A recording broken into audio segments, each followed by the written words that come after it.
এই বিশ্ব ব্রহ্মাণ্ডের অধিপতি ত্রিলোকেশ্বরপতি নন্দনন্দন ব্রজেন্দ্র নন্দন শ্যাম সুন্দর শ্রী রাধা মাধবের অশেষ কৃপায় আমরা এই শিবানন্দ বাবার সৎসঙ্গে প্রতি শনিবার আমরা শ্রীমদ্ ভাগবতমের বাংময়ী মূর্তি রস আস্বাদন করবার আমরা সৌভাগ্য লাভ করেছি। প্রথমে আমি ভক্তি রসপাত্র অকিঞ্চন বৈষ্ণব মহাভাগবত মহাপুরুষ শ্রী শ্রী স্বামী শিবানন্দ বাবার চরণ কমলে আমার কোটি কোটি দণ্ডবোধ প্রণাম, আর সমস্ত রূপানুগ গুরুবর্গ গুরু পরম্পরা এবং সমস্ত আচার্যবর্গের চরণে আমার কোটি কোটি দণ্ডবোধ প্রণাম, আর উপস্থিত সমস্ত কৃষ্ণপ্রেম অনুরাগী গৌরভক্তবৃন্দের চরণে কোটি কোটি দণ্ডবোধ প্রণাম। আমরা আজকে অনেক শনিবার ধরে আমরা শ্রীমদ্ ভাগবতমের চতুর্থ স্কন্ধের দ্বিতীয় ভাগ রাজা পুরঞ্জনের কাহিনী আমরা রস আস্বাদন করছি। আজকে সেটা শেষ হবে।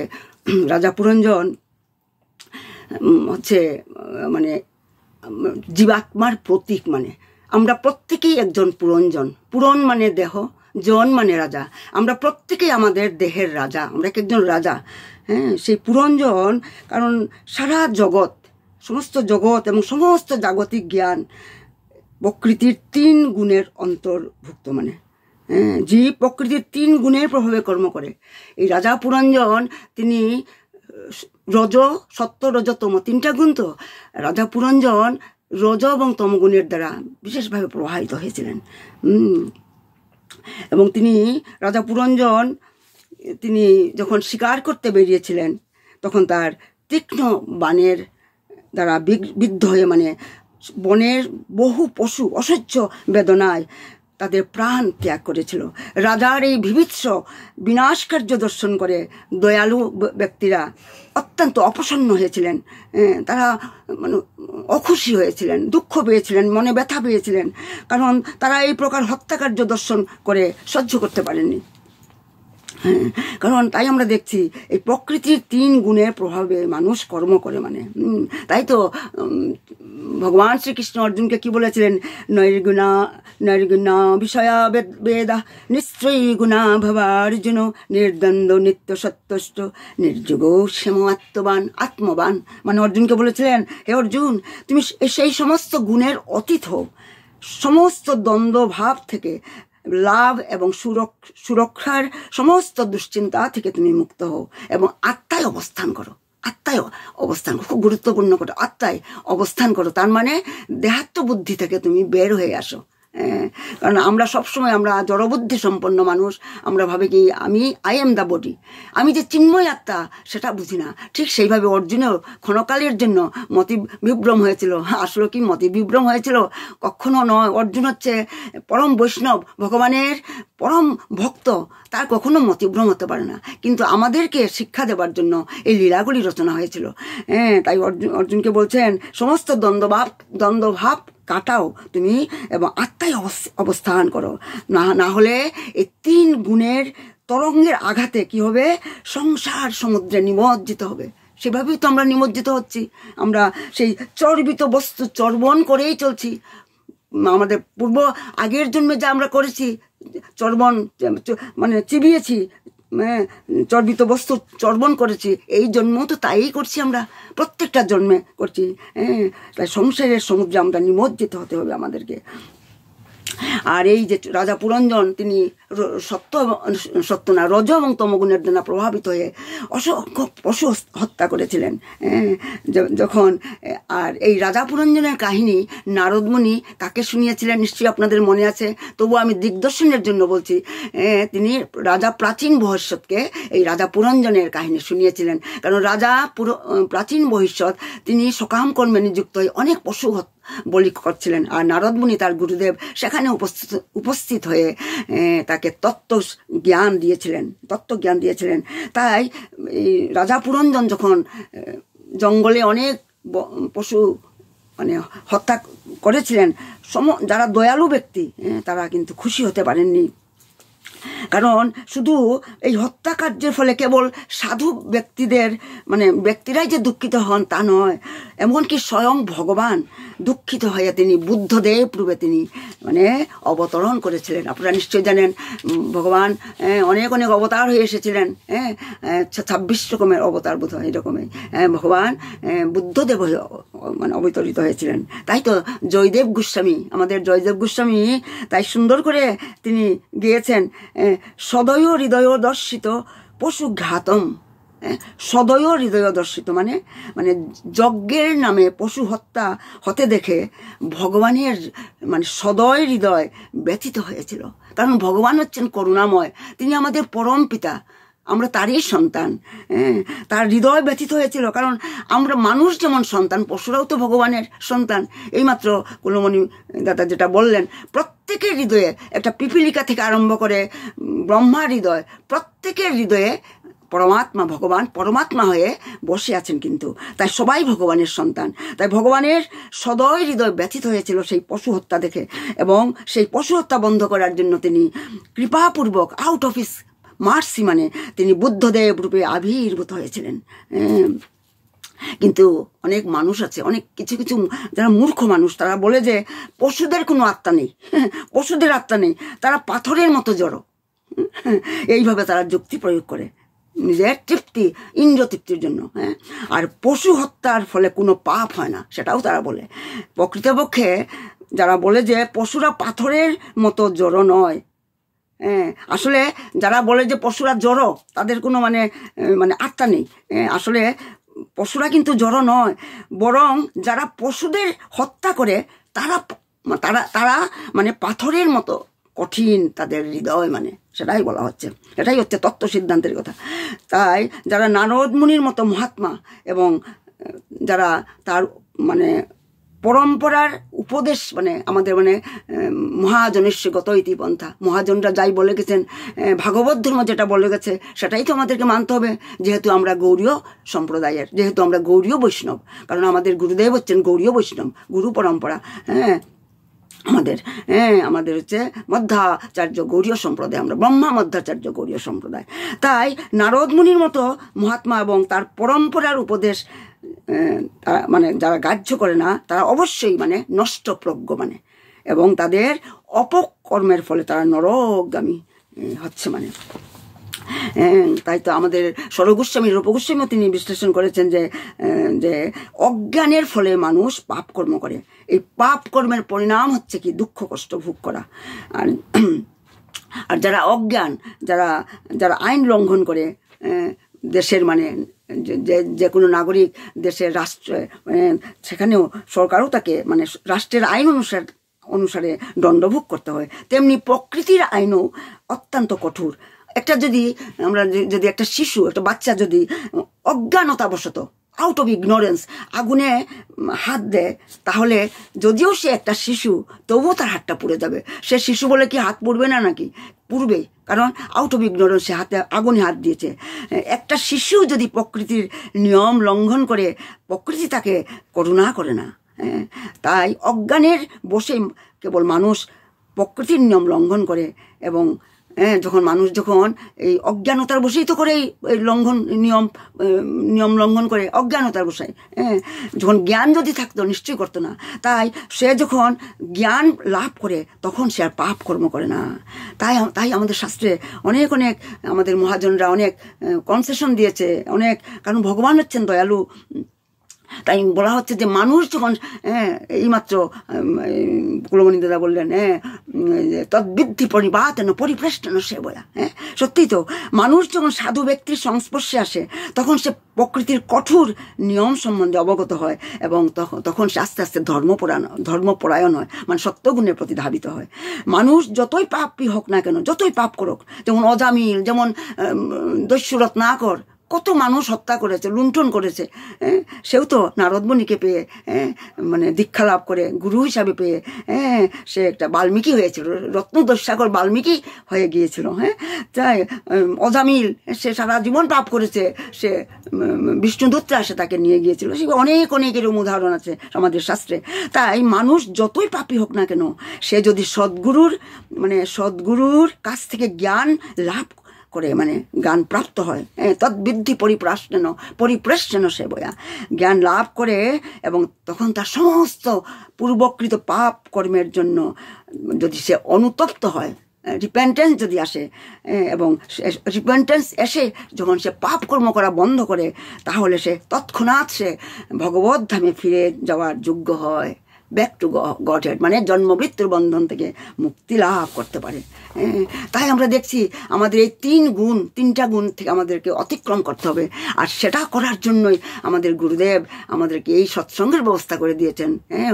কারণ এগুলি হচ্ছে জ্ঞান আর বিজ্ঞান। ভগবানকে জানা, ভগবানের সঙ্গে সম্বন্ধ স্থাপন করা, সদ্গুণ এইগুলি অতিক্রম করা, এগুলি হচ্ছে জ্ঞান। আর যার দ্বারা আমরা সেই জ্ঞানটা লাভ করতে পারবো সেটাই হচ্ছে বিজ্ঞান। তাই আমরা দেখছি যে তাতেও আবার একটা কথা আছে, কিন্তু আপনারা মন দিয়ে শুনবেন, যে গুরুদেবের কৃপা না হলে, রাধারানীর কৃপা না হলে, গোবিন্দের কৃপা না হলে কিন্তু আমরা কখনো আমরা এইগুলি স্তর আমরা লাভ করতে পারবো না।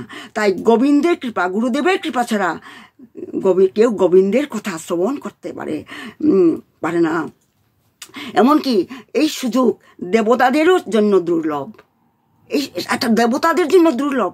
তাই তো মহর্ষি বেদব্যাস বলেছেন, শ্রীময়ী ভাগবতী বার্তা সুরানাম অপিষু দুর্লভ, মানে এই ভগবতের কথা দেবতাদের জন্য দুর্লভ। কিভাবে?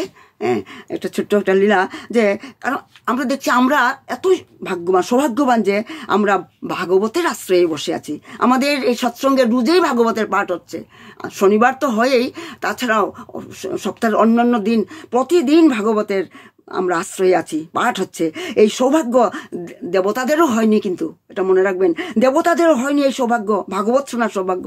তাদেরকে খালি হাতে ফিরে যেতে হয়েছিল। কিভাবে?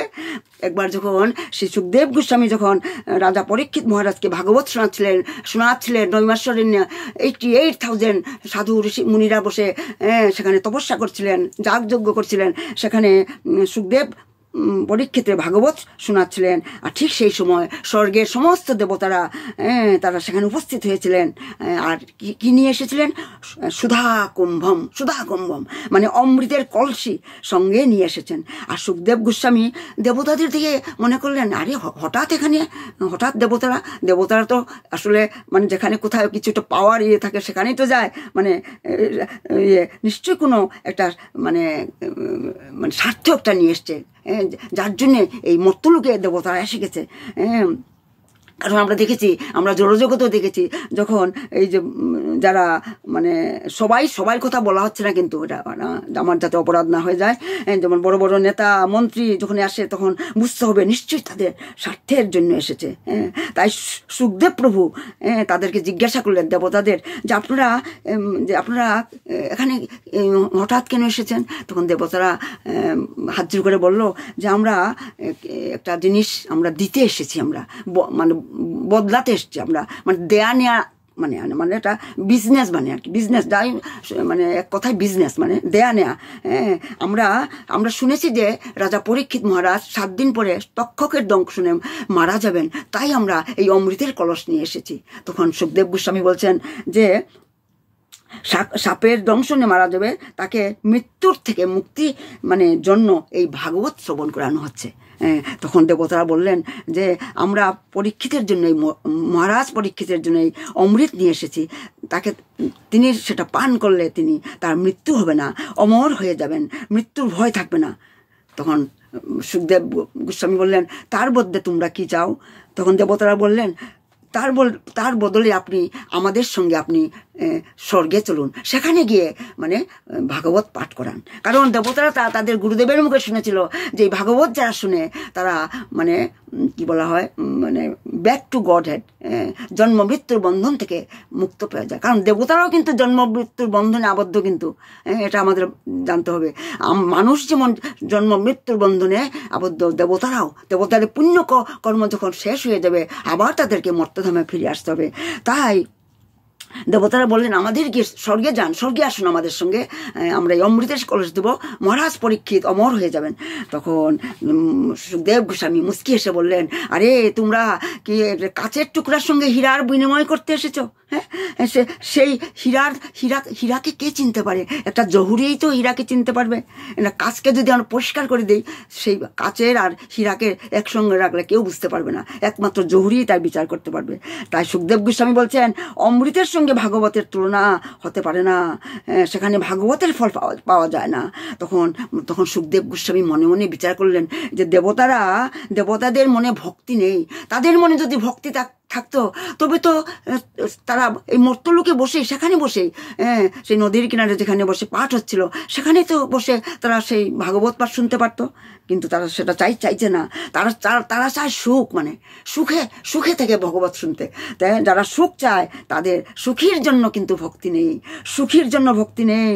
তাই তো বলা হচ্ছে এই ভাগবত পাঠ না ব্রহ্মলোকে, না স্বর্গলোকে, না শিবলোকে সেটা হয়, পাঠ হয়, একমাত্র এই মর্তলোকে এই শ্রীমদ্ ভাগবতমের পাঠ হয়। তাই তো আমরা বড় ভাগ্যবান, আমরা আরও সৌভাগ্যবান, যেহেতু আমাদের গুরুদেব সেটার ব্যবস্থা করে দিয়েছেন। তাই তো বলা হচ্ছে, সুখদেব গোস্বামী বলছেন সুখে থেকে কখনো ভক্তি হয় না। যে একজন ধনী মানুষ সে কি গরিবের মূল্য বুঝবে, গরিবের দুঃখ বুঝতে পারবে না, অর্থাৎ সে গরিবের কষ্ট বুঝতে পারবে না। যার অন্তরে প্রেম আছে, কষ্ট আছে, সেই তো তার মনেই তো ভক্তি, সে শুধু ভক্তি করতে পারে। মানে যার অন্তরে প্রেম আছে সেই শুধু ভক্তি করতে পারে। যার ভিতরে কষ্ট আছে, দুঃখ আছে, কারণ দুঃখ ছাড়া ভগবানকে ডাকা যায় না।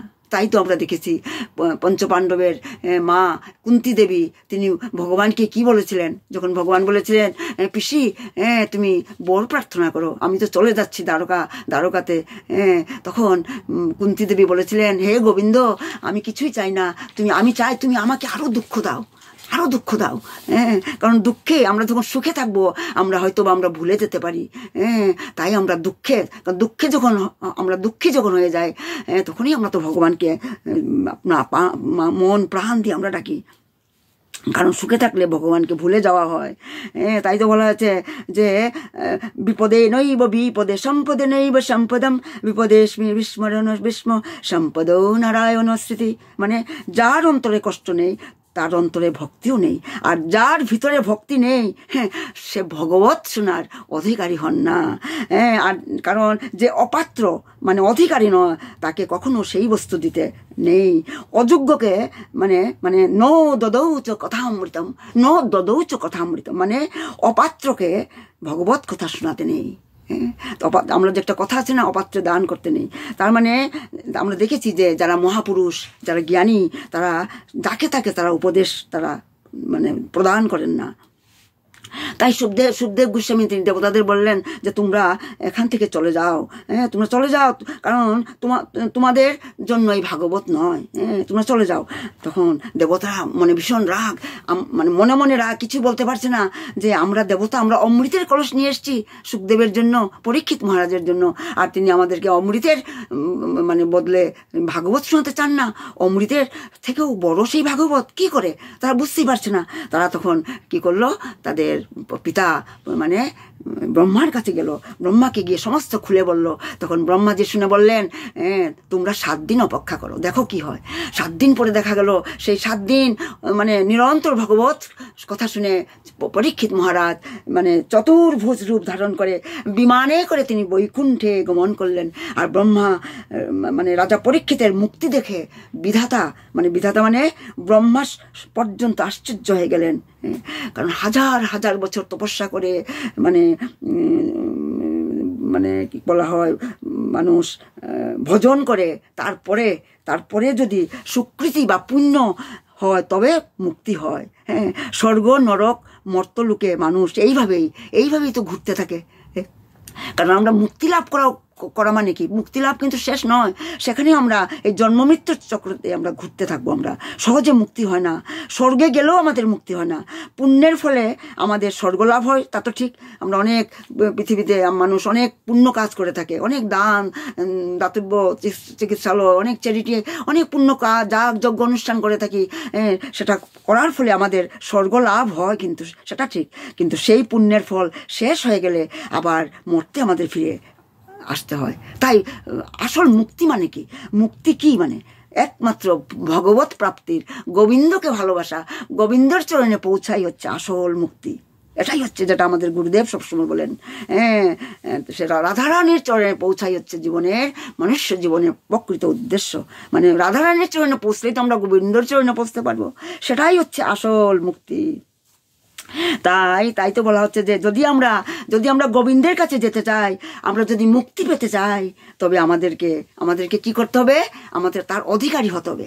অধিকারী কিভাবে হওয়া যাবে? সেটা কি? সেটা আমাদের হতে হবে কিভাবে? আমাদের তিলক ধারণ, মাথায় তিলক ধারণ করতে হবে। আমাদেরকে মানে গোবিন্দের হতে হবে, মানে নিজেকে সমর্পণ করতে হবে গুরুদেবের চরণে, তবেই মুক্তি সম্ভব। মুক্তি হচ্ছে গোবিন্দের মানে দাস, মানে গোবিন্দের দাস। এই যে আমরা যে বলি যে মালা, এই তিলক পড়তে হবে, বাবা বলেন তিলক পড়তে হবে, সকালে ব্রহ্ম মুহূর্তে উঠে জপ করতে হবে, মালা ধারণ করতে হবে, জপ করতে হবে মালায়। এগুলি হচ্ছে কি? এগুলি হচ্ছে গোবিন্দকে পাওয়ার অধিকার মানে, অধিকার মানে।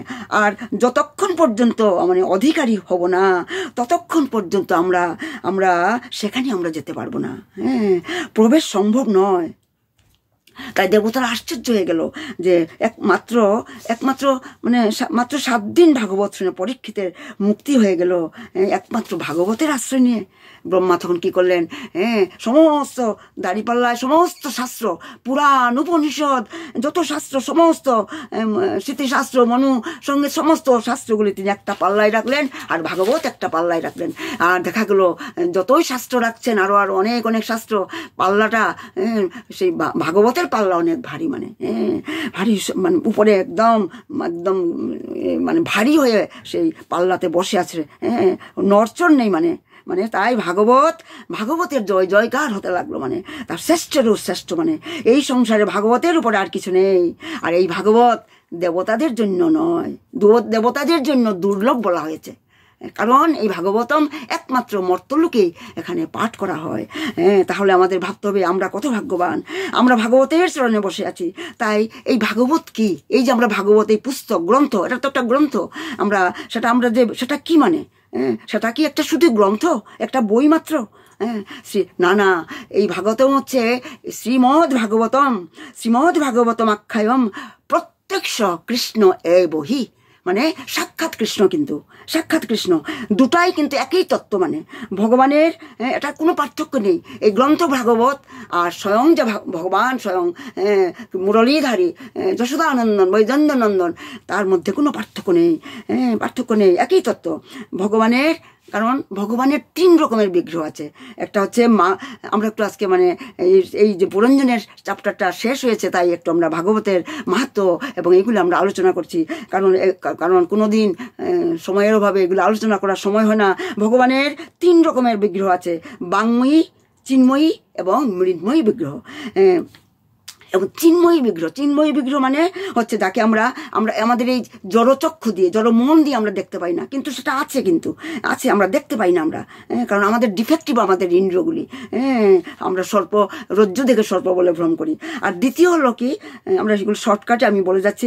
দ্বিতীয় হলো মৃন্ময় বিগ্রহ। মৃন্ময় মানে এই যে আমরা যে আমাদের বাড়িতে, আমাদের অলটারে, মন্দিরের অলটারে যেভাবে ভগবানের ধাতুর মূর্তি রাখা হয়, মাটির মূর্তি, কাঠের নির্মিত মূর্তি, এইগুলি মানে পাথরের মূর্তি, এইগুলি হচ্ছে মৃন্ময়ী মূর্তি মৃন্ময়ী বিগ্রহ স্বয়ং। কিন্তু সেগুলিও কিন্তু প্রত্যক্ষ কৃষ্ণ বহি, সবাই কিন্তু স্বয়ং কৃষ্ণ।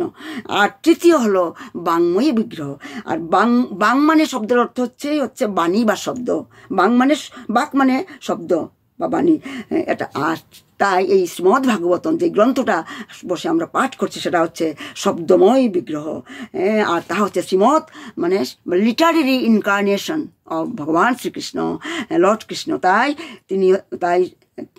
তাই বলা হচ্ছে তেনে বাংময়ী প্রতিমূর্তি প্রত্যক্ষ কৃষ্ণ হি এব হি, স্বয়ং কৃষ্ণই। তাই তো উদ্ধব কৃষ্ণ যখন লীলাসাঙ্গ করবেন বলে 125 বছর বয়সে সেই তীর পায়ের নিচে বেঁধে তখন উদ্ধব মন ভারাক্রান্ত হয়েছিল, পরম বন্ধু ছিল, বলেছিল হে প্রভু তুমি চলে গেলে আমাদের কি হবে? তখন কৃষ্ণ কি বলেছিলেন?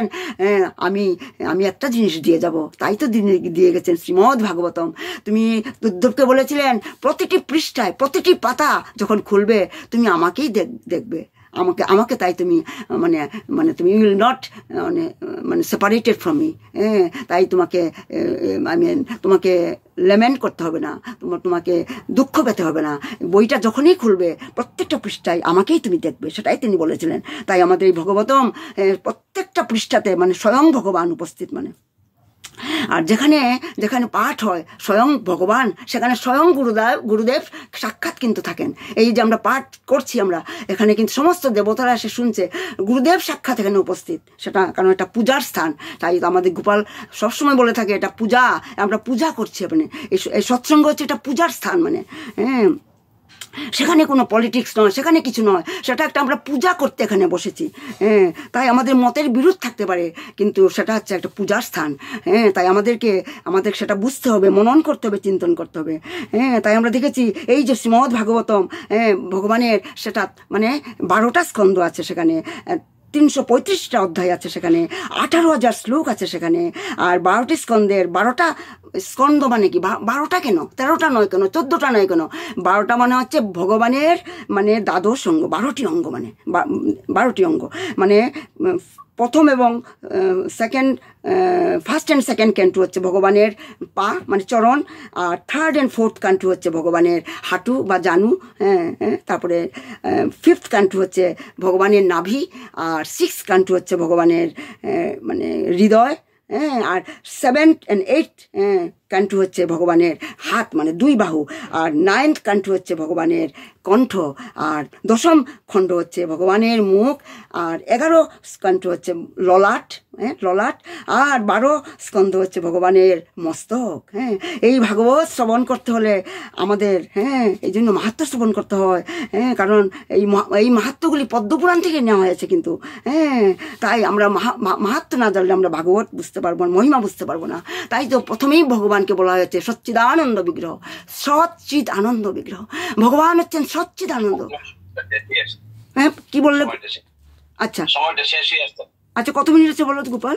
আচ্ছা আরো 1-2 মিনিট আছে। আচ্ছা ঠিক আছে। তাই ভগবান হচ্ছে সচ্চিদানন্দ বিগ্রহ। সৎ সত্য, আর সত্য কি কাল যেমন ছিল আজও সেমন। আবার চিৎ হচ্ছে কি যার প্রকাশে সমস্ত প্রকাশিত হয়। মুখং করতি বাচালম পঙ্গুং লঙ্ঘ হইতে গিরিম যৎকৃপা তমহং বন্দে পরমানন্দ মাধবম। যার কৃপায় একটা ল্যাংড়াও চলতে পারে, একটা বুবাও কথা বলতে পারে। যার কৃপা না হলে আমরা চোখ থেকেও আমরা দেখতে পারবো না। সেই ভগবান, তিনি হচ্ছেন চিৎ। আর ভগবান হচ্ছেন আনন্দ, তিনি হচ্ছেন আনন্দময়, সবসময় আনন্দময়। তাই যতদিন আমাদের জিহ্বা আছে, আমরা জানি না কখন আমার জীবন শেষ হয়ে যাবে, শ্বাস কতক্ষণ আছে, কাল সকালে ঘুম থেকে উঠতে পারবো কিনা তারও নিশ্চয়তা নেই। তাই তো যতদিন পর্যন্ত এই জিহ্বা আছে, ততদিন এই সংসারে সবচেয়ে সহজ, সুলভ, সস্তা জিনিস হচ্ছে এই জিহ্বা দিয়ে হরিনাম করা, আর কান দিয়ে হরিকথা শ্রবণ করা। তাই এই জন্য ভগবানকে আনন্দ বলা হয়েছে, সব সময় আনন্দময় ভগবানের। আমি আর সময় শেষ হয়ে গেছে, তাই আর ভগবান আমাদেরকে ত্রিতাপ জ্বালাও নষ্ট করেন, আধিদৈবিক, আধিভৌতিক এবং আধ্যাত্মিক। সেই প্রশ্নটা হিমাদ্রি করেছিল। আমি ক্লাসের পরে যদি থাকেন সেটা আমরা আলোচনা করব। আমি আজ এখানেই শেষ করছি। হৃদয় গৌ সীতানাথ প্রেমানন্দে হরি হরি বল, হরি হরি বল। আমার ভুল ত্রুটি মার্জনা করবেন। হে কৃষ্ণ গোবিন্দ হরে মুরারি, হে নাথ নারায়ণ বাসুদেব। হে কৃষ্ণ গোবিন্দ হরে মুরারি, হে নাথ নারায়ণ বাসুদেব। প্রণাম সবাইকে, প্রণাম। আমার ভুল ছিল, সৎসঙ্গ কি জয়, শিবানন্দ বাবা কি জয়। প্রণাম। তাড়াতাড়ি করে বলতে হচ্ছে। প্রণাম। প্রণাম মাসি, প্রণাম আপনাকে, প্রণাম মাসিমা। প্রণাম। চৈতন্য মহাপ্রভু নিয়ে আলোকপাত করবেন।